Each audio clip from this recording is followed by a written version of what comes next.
Hello, it is me, Red, and I'm the Red Tree Man in gaming. What a wondrous, wondrous thing gaming is. I was born in 1995.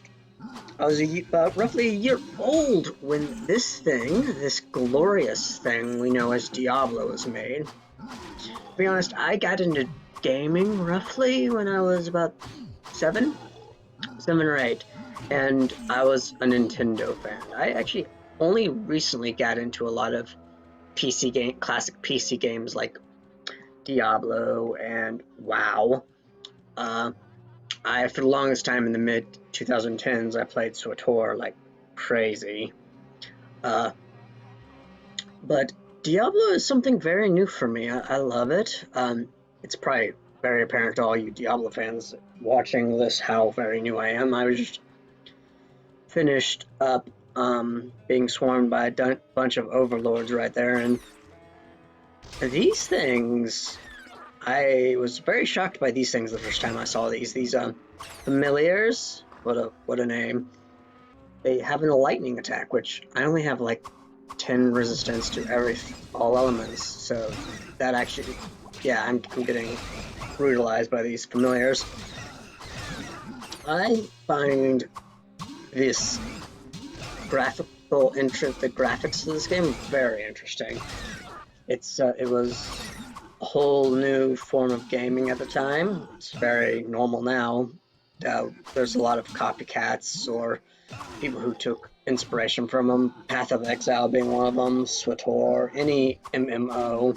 Although this wasn't an MMO itself, this was a single-player game that had a multiplayer aspect to it.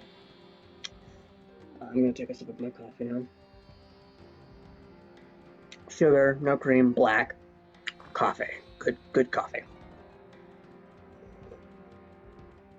I actually am very taken with these gritty pixely textures, and I'm really into them. I've kind of jives with me, considering I'm such a big fan of Dark Souls. Yes, I know the textures and the graphics don't look anything alike, but the overall atmosphere of this game kind of reminds me of that, so I love this game a lot because of that.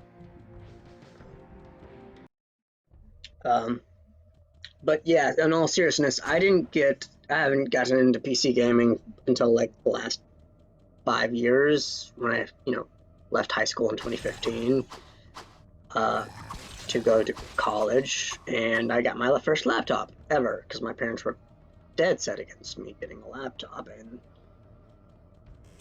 I couldn't use the desktop because it was my mother's office, so I had handhelds and consoles, mostly handhelds. I was really big into the Game Boy Advance, Game Boy DS, 3DS, DS.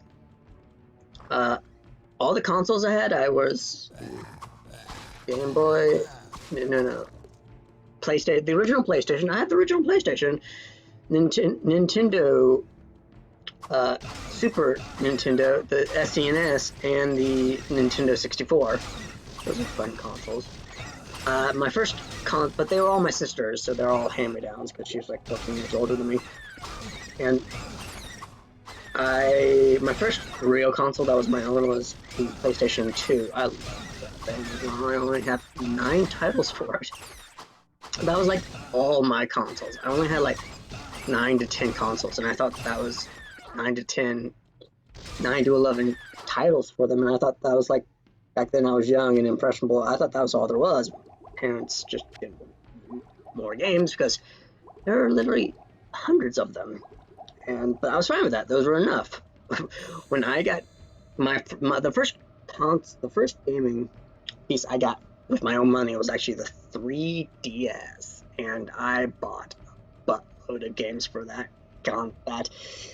And then I started getting into Steam, and things really took off. I don't even want to know the number of games I have on my Steam account. I'll probably pop a number up on the screen right now. You can probably see it right now. And I even have more than that in my wish list. There's that number showing up on the screen. It's probably 109, I bet. And then I got into retro gaming, and I said, that's good. I don't. And before I played this Diablo game, which I'm a big stickler for playing games in the order, so I couldn't just go to Diablo 2 or Diablo 3. I had to start with first round. Can I get this anymore? Turned I can with GOG.com. Yay! Good for good old games. I love it. It's an amazing game. I love the pacing. I love the atmosphere. I do agree with a lot of the retro gaming, a lot of the OG gamers for this game that I love the atmosphere and how the exploration and how you can't see the monsters until they get really close to you. I actually think that's a very novel idea, even though this game came out over 20 years ago and nobody's decided to try and emulate that, as far as I can see, on isometric graphics. Though it's not like they don't make isometric games anymore; they make a ton of them still. God forbid we emulate anything from the original Diablo. It might actually make it a good game. Although I'm looking forward to playing Diablo 2, but again, I want to beat this game before I get to that game. Just that's an interesting story because I remember the first real game I fell in love with, like truly, oh my god, I love this, even though I had been probably playing video games for 5 to 8 years at that point, was when Sly Cooper 3 came out on PlayStation 2. Before that, I played video games all the time, but I had never been compelled to try and finish one. If it was too hard or I got bored, I just put it down for a little while and I played casually. I played that and beat it, and I loved it. And normally that was like when I first got it, it was because I showed interest to it on a whim. My parents said, "Okay, we'll get this for him," and I got it for Christmas. And I got it, and then I saw the 3 and I realized, but wait, are there 2 other games before this? And I realized, yeah, there are.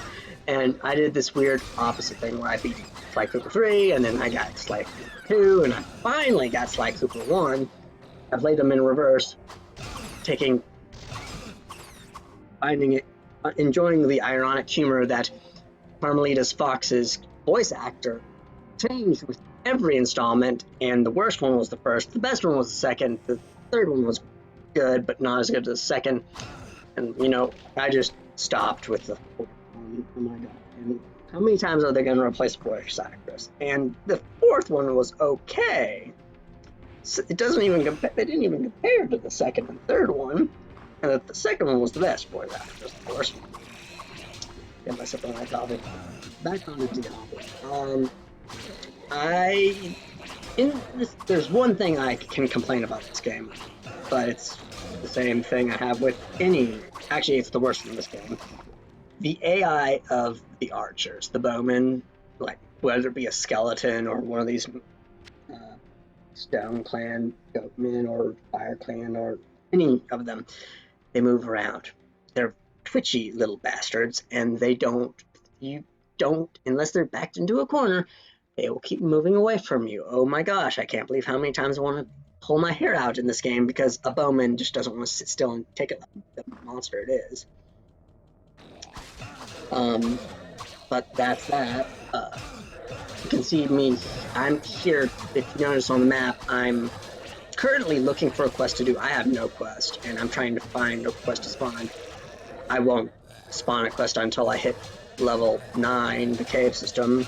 There are none left on this area.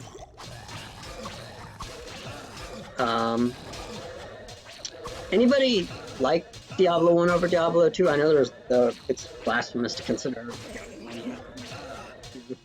Right now, I can't compare them. I haven't played Diablo 2, and I do want to wait until I beat Diablo 1 to play Diablo 2.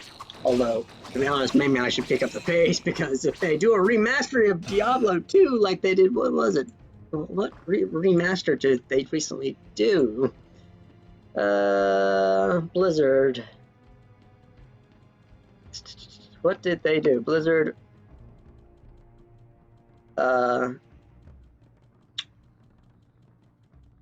Warcraft. I'm looking it up. Yep, there it is. Now that was just Blizzard's Warcraft 3 Reforged. That was a disaster. And that just ruined what even though I've never played, I've seen plenty of gameplay. I'll never play a game, but I'll know I'll love a game. I'll never play a game, but I'm so nerdy. I'll look up all the information about a game. I'll read articles about it. I love game magazines. I think they're great. And that honestly looked like I plan on buying it, the original version, if it ever comes to good old games game launcher. I plan on playing all the Blizzard titles. The original plan. I plan on playing that. This one, Diablo 2, all the original Warcraft games when they come to GOG. And they just ruined that one. I'm thinking, oh, good lord, don't do that. And then I hear rumors about them doing that to Diablo. Let's do a remastered version of Diablo 2. Who wants that? Pre-reforged. Yeah, maybe. God, and then after Reforged. God, no, don't ruin this magnificent piece of work. And Diablo 2 looks like is an amazing game. Again, I have no context because haven't actually watched any gameplay of Diablo 2, but I've heard it's the best one. So I do honestly love Diablo 1. Maybe I'll be one of those people who say, no, I like the first one better. Or I'm not. There are very few games in a series I'll say I like more than others. Like, generally, if I play multiple games in a game series, it's like, I like them all. I won't choose. Going back to Sly Cooper, 2, the second one was the best. Third, very close behind it. 1 was crap. It was not. I can see how it would have been novel at the time when it was made. Sly Cooper 1, Sly Cooper the game. It was when they brought out 2. It must have been such a shock, just like shock to the system to all Sly Cooper fans. This is pure gold. And then they bring out Sly Cooper 3 with the same model, but they expand upon it, and not as good. But maybe that's because I don't know. I like them both, but I generally like Sly Cooper 2, but more than 3. The gameplay on both is great. The artwork on both is great. The music on both are great. I like both. I think it's the storyline I liked more in 2 than 3. In 2, you're fighting the Claw Gang, and in 3, you're finding this long lost inheritance from the Cooper family. I just found the story plot to Sly Cooper 2 more appealing than Sly Cooper 3. Plug in any Sly Cooper fans out there. Shout out in the comments. Do you like Sly Cooper? Which Sly Cooper do you like the best? I am totally a Sly Cooper 2 fan. Though I do love the expanded arsenal of characters they brought in Sly Cooper 3. I am really looking forward to playing Diablo again. I want to play Diablo 2, but I want to beat this game first. I'm just like that. If I go and get into a game series, I generally want to start from the beginning and work my way over. But tell me, all you Diablo 2 fans, should I just get into it now, just in case Blizzard goes and just ruins it with a remastering? Because we know they might, and if they do, sucks to be a fan. Sucks to be a fan. I saw a post on Reddit that perfectly explains how Blizzard treats their fans. If I find it, I'll pop it up on the screen. But it was basically just a level by level of each release. Diablo 2, Diablo 3, all of them. WoW, each of the WoWs, each of the Warcrafts, Reforged, and slowly the person on the side who's representative of the fan puts on more and more clown makeup, and he works big. So basically, Blizzard thinks we're just jokes. But that's honestly how I think Blizzard thinks of us. I'm new to the franchise, considering this is the first Blizzard-based game I've ever played. I'm not joking. I think I've never played a Blizzard game, but since becoming a fan of Diablo, I have gotten into the Blizzard controversies, and oh my god, what are you doing, Blizzard? Seriously, what are you doing? Let's put my coffee here. I just picked up the fungus infested. That's the Dark Mushroom mission that I just picked up, and I can't beat the second half of it. You'll notice how I get the Dark Mushrooms, give it to the witch. but I can't seem to get the second half of the mission to pop off where I get brains from a monster. I don't know if I've done it wrong, but if someone can explain that to me. I wikied it, I googled it and looked at the wiki page for all intents and purposes. It looks like I should have gotten that mission completed, but I can't find the brains from the monster. Can someone explain that to me? I did, you'll notice, finish this mission, the Anvil of Fury. That was fun. I love the story of this game. Question: any Ben 10 fans in the comments? If you're a Ben 10 fan, shout out in the comments. The guy narrating the books on the altars about Diablo and the Sin Wars, he sounds a lot like the Grandpa Max from Ben 10. Is that just a coincidence, or is it the same voice actor? Seriously, is it the same voice actor? I don't know. I'm actually asking. Hello, my More friend. coffee. Stay a while and listen.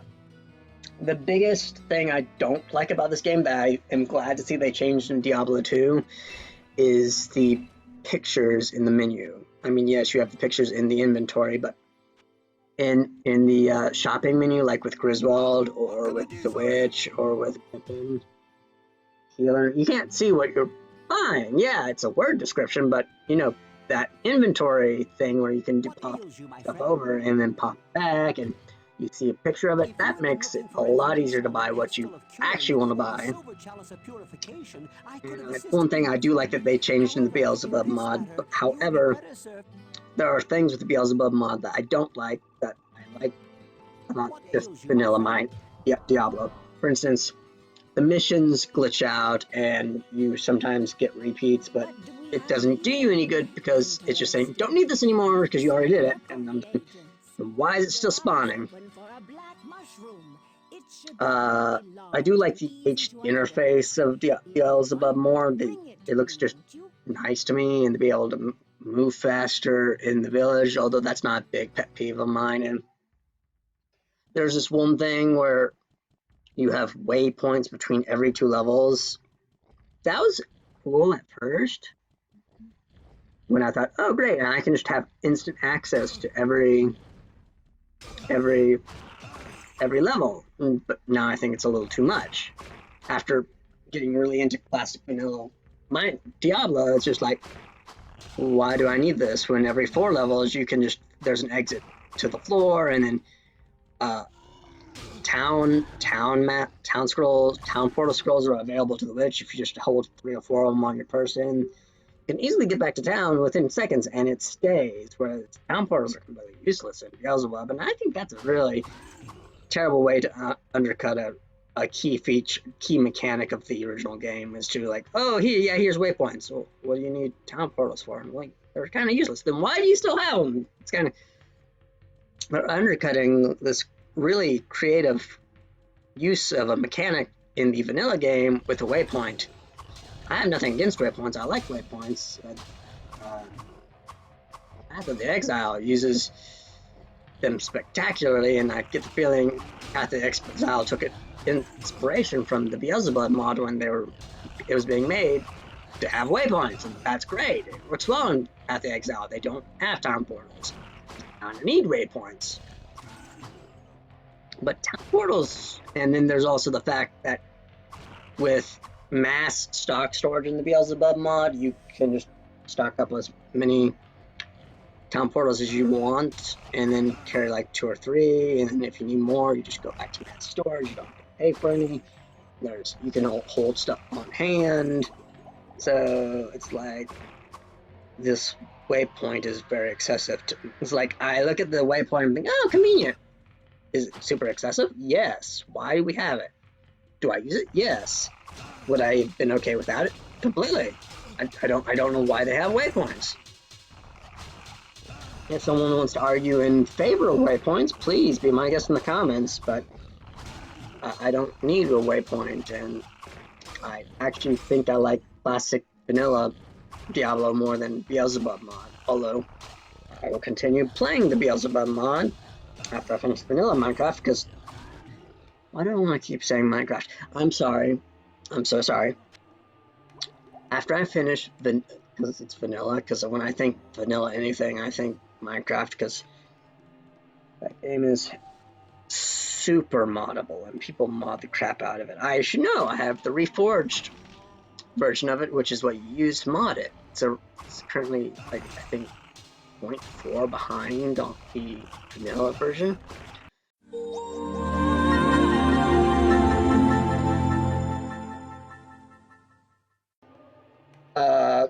What were we talking about? Oh yeah, Minecraft's modability, and the reason why I keep saying Minecraft over Diablo, because I'm used to, when I think of modded games, I think of Minecraft. But I play the Beelzebub mod, and I do enjoy it. I plan on playing the Hellfire and Hellfire 2 mods, and making a video series on that. If you actually want to see that, comment down below, and I'll continue that video. I've put it on pause because I actually started doing this, and have been getting better reception for it. People really like this. To be honest, so do I. I like the vanilla Diablo a lot more than modded Diablo. It's like, why did you need to mod it? It's just fine by itself. There are games, however, that do need to get me modded. Case in point, Dark Souls, Prepare to Die Edition, that so needed to be modded, even if it was just bring HD into it. DS Fix, which is the modding pack to fix the frame rate on that. Mwah, perfect. I actually own both Dark Souls Prepare to Die Edition and the Remastered Edition on PC. I have both because, one, I want to play the Remastered version edition because, well, the PvP and co-op community is huge on that version now that it's been kind of reinvigorated. Whereas you don't get a lot of PvP or co-op in the regular Prepare to Die edition anymore, but you can get a little. You can occasionally find somebody. It's very rare. The reason I like that edition is because I like the mods. I honestly love the mods on Prepare to Die edition, and like the DS Fix and all the texture mods. They're so fun and innovative, and I want to, if I want to just have that PvE and not PvP or co-op experience, no co-op, it's player free, just me, single kind of, I can do that on Prepare to Die edition without even having to be offline. I can be online. The occasional person is fine because I'm not weighted down. It's not slowed.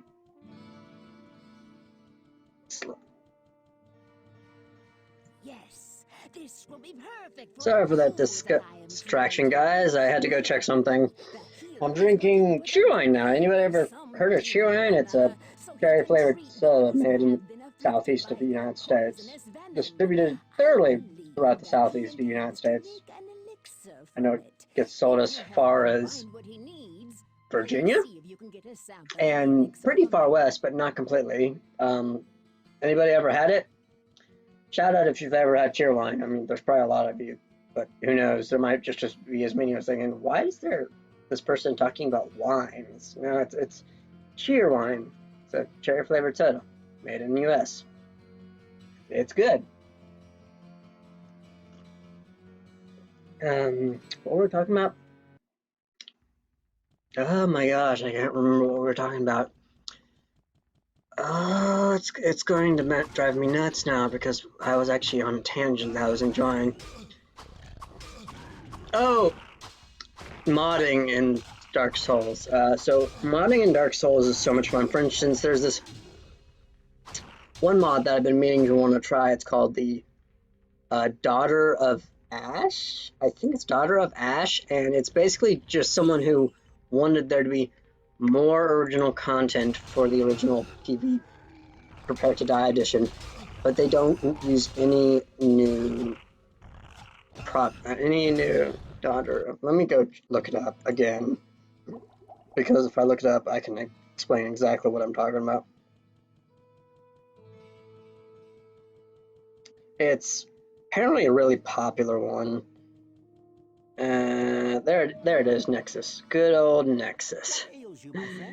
What would we do without The you, witch Nexus? told me that you were searching for the brain of a demon to assist me in creating Daughter a of Ash. Knew it. It should be of great value to the many who PV were injured by prepared those to foul beasts. If I can just Japanese unlock the translation. secret, Wow, I okay. suspect that its Ooh, alchemy no, holds. no.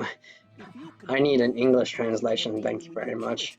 I would be grateful if you could bring it to me. My gosh, give me a second. Oh, there it is. No, that's not it, but that'll help me find it. Requirements. There we go. Link. It's Daughter of Ash. If you guys, anybody who's a fan of Dark Souls wants to try this,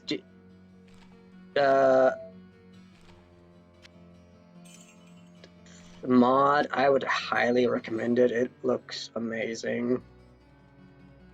Greetings, good master. Welcome to the Tavern of the Rising Sun. That's new. Ah, here it is. Daughter of Ash is a enormous fan-made overhaul of Dark Souls. Its main goal is to recapture the feeling of playing Dark Souls. I am reading directly from the descriptions to me. For the first time by both adding new story events without creating new game assets. There you go. They don't create new game assets. They're reusing old game assets. Or remixing existing ones. So technically there isn't anything new. If it looks new, it's probably a remix of an old game asset. I know the creator of this mods, the group of creators, they were able to get game assets that were never used. Sometimes in a game there's code and things hidden within the packaging where there's assets built in that never get used because the developer, in this case From Software, never used it, but it's still there in the code because they just left it. Like you can see it in Fallout, where there's this special room you find in the Fallout games where it's the base room. You can see everything, that all the assets for the whole game in this one room, and you can basically use it to cheat to get the power armor right away because everything is usable. So I'm sure the developers who made this, who's the developer? Installation credits. Hot Pocket Remix for USB. Yeah, all these people. They probably took and did some packet sniffing and unpacked a lot of the game files and found all these assets and said, let's use this and make a mod and recreate a story and add a lot of story expansion, and voila, you have Daughter of Dark Souls, Daughter of Ash, and it looks really great, to be honest. Like, you see these screenshots like, oh crap, there's a lot of new looking stuff here, and it's all within the realm of the existing stuff, so cool. Is this for the Prepare to Die edition or for the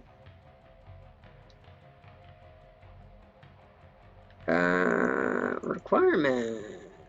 Unpack Dark Souls for modding, Daughter of Ash.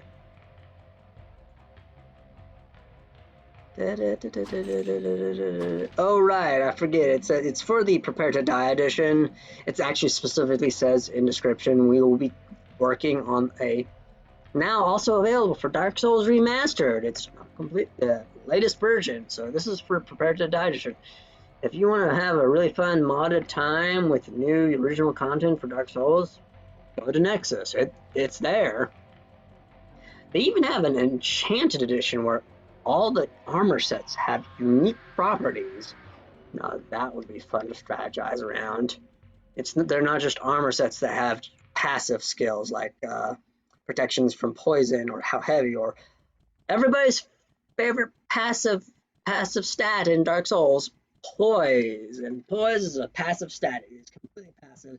You can only get it from armor, and if you have any, the better chance you have of not being staggered. You have no armor, or you have armor that has very little, that has no poise, and there are a lot of armor sets that just don't have any poise. You are going to easily get staggered by the enemy. That you can get stagger stun locked, and that sucks in Dark Souls. Am I recording right now? Yes, I am recording. Good. I thought I wasn't recording for a second. Wow, I've been talking to the boy for no reason. Anyway, back to poise. It's a very obscure stat that new gamers, players of the game, might not understand. It's literally got this little spot that's physically on the attributes menu, but it's physically separate. Like the developers realized, we want this to stand out, so they put it at the very top. It's right there on top. Poise 0. Of the starting armor, the Knight's set actually has the best poise. What can I do for you? It's the only armor set for starting classes to have any poise. The rest of the classes don't have armor sets have no poise, but they're also a lot lighter. The best starting armor set is the Thief's armor set. It has no poise, but wouldn't that be contradictory? Yes, because if you are a new player to Dark Souls, you don't want to go with the Knight set. It makes sense, nice classic tank, but you got to be able to dodge in Dark Souls. And if you're a new player to Dark Souls, you don't want to play as the Knight because those fat rolls, because you're so slow, will get you. Don't be willing to play as the Knight in Dark Souls as a starting class unless you're willing to sink a lot of souls, a lot of levels at the beginning of the game into endurance, so that you can move faster, because endurance is what you need to move fast, be able to carry more equipment, because there is a stat for equipment load. It's affected by the endurance stat. There you go. There's the quick tip on that. If you're new, have never played Dark Souls, and you want to play Dark Souls, don't go with the Knight. It's a great class. It's not for beginners because the fat rolls will mess you up. I stubbornly went with the Knight and had to restart after I lost too many times, and I got pretty far. I got all the way to Blighttown with the Knight, and I said, nope, not doing it anymore, and stepped away. Came back to it after doing some stuff and said, okay, and then I went with the Thief class. It's got the lightest armor for a starting class. It's probably the second lightest armor, second to third lightest armor in the entire game. I beat it, the game, with the Thief class, and I didn't really actually change my armor all that much. I did here and there because at some point you need to tweak yourself, but I actually wanted to try and dedicate myself to not changing any armor, and I loved it. I absolutely loved it. I did change the weapon. I did not go with a complete Thief class. I think I used the Grass Crest Shield and a Katana. I loved that setup. It was so awesome. Now back to Diablo. Again, I am currently, as you can see, fighting these Toad demons, which is just basically a reskinned version of the Overlord demon from the Crypts. I thought these guys would be really easy, and in 2 to 3 of them they are, but you'll notice in, I don't know, 5-10 minutes I get swarmed by them and they just brutalize me. Oh, there's one. Have fun. Again, they're not hard to kill by themselves, but I unknowingly stumbled upon the area where the Anvil of Fury is, and I just basically get destroyed. You'll notice I actually die for the first time ever in this playthrough pretty soon, and I have to re-strategize about how I go about. Yeah, here it is. Oh no, I got close, almost. Yep, it's about to happen. Yep. Oh, how fun! I died. I was so glad I had saved just then, moments before. I can't believe how relieved I felt right then and there. I love how when you put heavy armor, your skin, and the way it makes you looks different. I actually am really into this look on my character right now with the plated armor. It looks really cool to me. I didn't think about this, but the next time I get that other type of armor that looks like basically Japanese samurai armor, I'll put it on just to see if it actually makes me physically look different. I think that'd be cool, but it's no advantage because it's not special or magic in any way, so I had no reason to keep it. That's why I sold it to Griswold. I'm getting a ton of gold. I get the great sword I get from this mission, I actually sell because Griswold currently in his premium item set has a Sword of Stars, which will give me 11 points to all my attributes. And I thought that was much more advantageous than the Great Sword, Griswold's Edge, that he makes for me for beating the mission. By the end of this, I actually have the breastplate gives me 9. The sword will give me 11, and then I get a ring of stars that gives me 10. So I'll have basically buffed myself by 30 points by 3.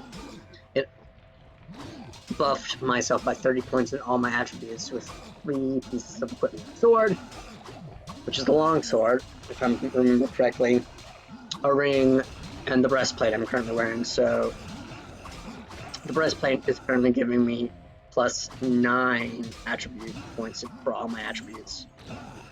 I thought that was, I felt when I finally got it, I didn't have enough money. It was either the ring or this sword that Wirt had. The sword I gives me 11, but the sword that Wirt had would have given me plus 14 to all attributes, but I couldn't afford it, and the ring was much more advantageous. I'm like, ugh. So I could almost afford it. I noticed that the stock the Griswold and Wirt will be recursive, as long as I'm playing the game. The moment I save and quit out, or leave the game, their stock will change per playthrough, which I like, actually. That makes sense. If I don't like their stock, what they have, I just have to save, quit, close the game, and go back in, and they'll have different items. Whereas if I like what they have, all I have to do is make sure I don't close the game, and I can keep going and try and save up money, and I can get those items. I thought that was really cool. And I'm leveling up, and I think I'm going to put it into, do I put it into dexterity, some into strength, and some into dexterity. And Bamu, I almost have 100 in strength due to my buffs. Get a little bit of this soda.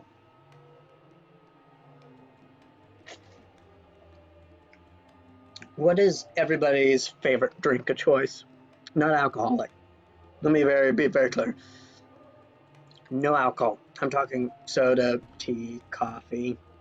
We can have the alcohol discussion another day. We can make a whole discussion about whether tequila is really a death trap that tastes absolutely disgusting, or vodka is absolute godsend. Personally, I love whiskey, but that's for another day. I like coffee, hot tea. I did at one time really love sweet tea. I did for most of my life. I grew out of it. I like hot tea. Earl Grey, blood orange for a good blood orange tea for a fruit tea. And I'm a sucker for Earl Grey. I love Earl Grey, and I'm very picky about my teas. I have to have a good brand, whole leaf organic brand. I know that makes me sound snobby, but I can't have the chaffs that bitter, unnecessarily bitter. You can get more flavor out of the stuff if you actually get the whole leaf.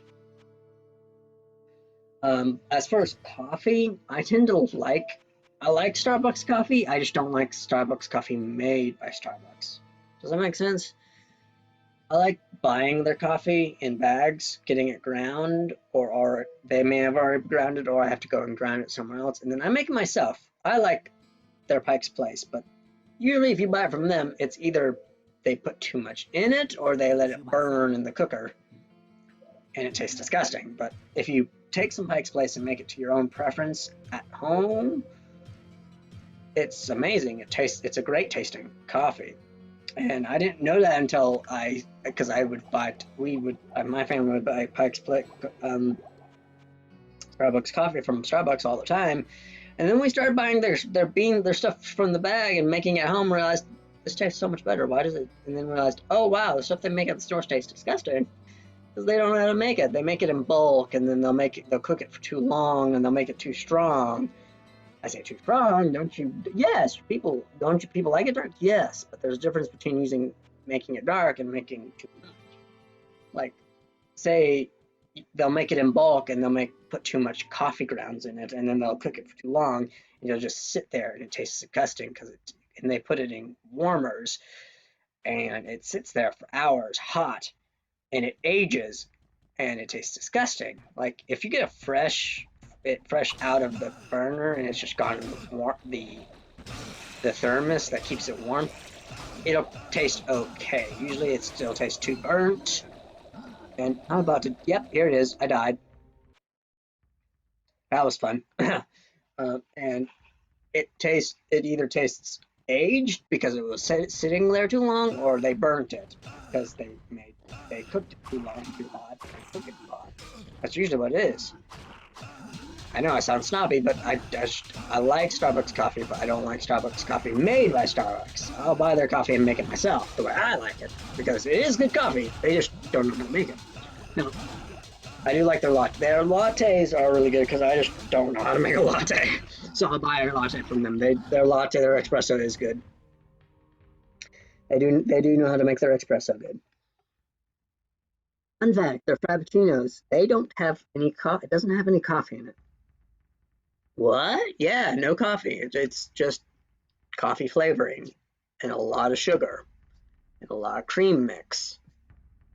If you want coffee, ask them to put espresso in it. It tastes a lot better. But otherwise, frappuccinos are completely overrated to me. And this has gone in a tangent. You can see I died a few times here, and I'm trying to reorganize how I do this. I figured out I can funnel them down this way near the lava, and I have a lot more success. No, don't get surrounded by these things. They will kill you very fast. Now, I'm on top of the lava here, I think, right now, and that made no sense to me. Oh, man, shouldn't I be getting burnt? This causes a barrier. Nope. Blizzard made it so you could just walk on the lava if you really wanted to. Here, the graphics is glitching me onto the lava. I don't know which. You could probably tell me. And I have a few close shaves here, but I do pull out the win. Excuse me. Kind of late.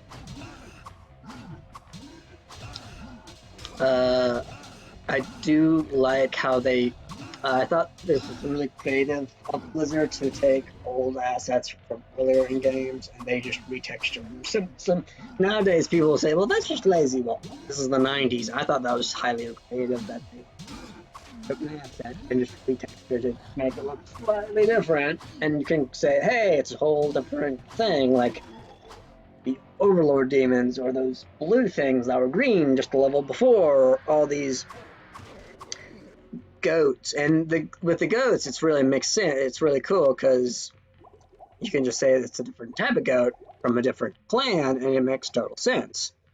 Just really good asset management, in my opinion, because now they don't have to make unique assets for everything, and I'm sure that takes time, that would have taken money, and that takes resources that they don't have. Whereas if they just take an asset that looks, hey, let's do this, and retexture it. When I say retexture it, it's really just them recoloring it because everything's just so small. Probably the exact same texture, just recolored different. I think I love that efficiency, that efficiency, because I know it's different. It doesn't bother me that it looks almost the exact same except a different color. I get what's going on because I see the little text box down below that says, "Oh, that goat is from the Night Clan. Oh, that's not an Overlord. That's a Toad demon. It's green. I'm sure it looked more like a toad if this was. I wonder what it looks like what these things look like in Diablo 3 now. I will not be going to look that up. I will wait. If I ever do play Diablo 3, I might play Diablo 1 and 2 and say, I'm done. I don't need to play 3. But any of you actually want to say hardcore Diablo fans will say, no, you gotta play 3. And then I'll ask, but isn't it garbage? And they'll say, yeah. You'll probably say, yeah, but you gotta play it because you're a Diablo fan. Okay. And I would have to agree with you because I'm sure there are games I would say the same thing about because I'm a Dark Souls fan, and Dark Souls 2 is garbage. But if you're not a Dark Souls fan, you gotta play Dark Souls 2, even though it's utter garbage.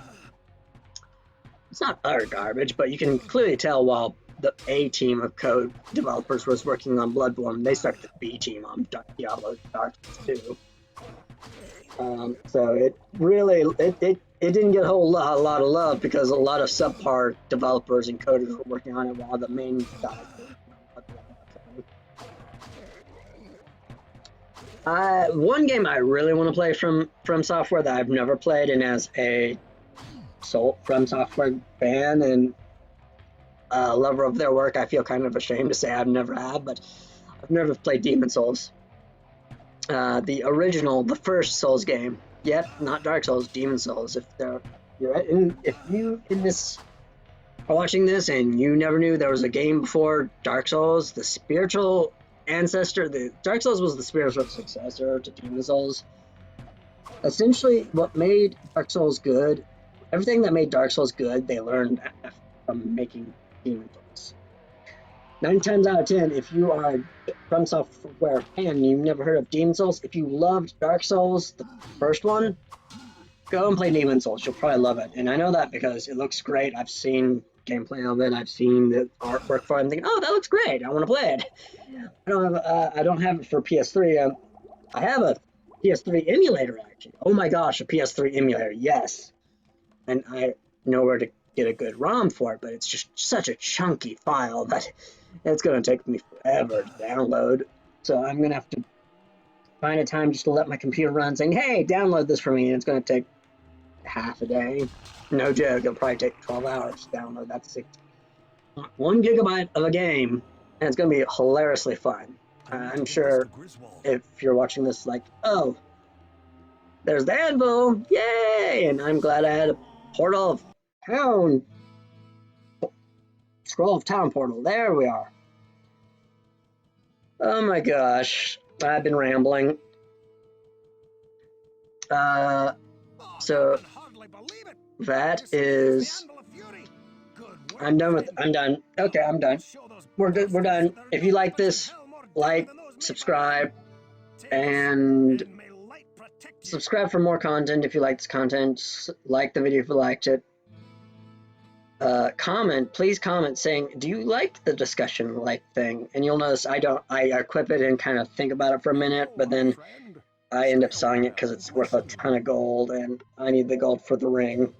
Anyway, if you like this content, this discussion type format, please like the video if you think it's going to go in the right direction, but you like me a specific topic, or maybe you want another game talked about maybe during this game, or maybe you want, hey, play this game and then talk about the game during that game. Leave a comment about that in the comments. Thank you. I am Red, and I am the Red Tree Man. See you guys around.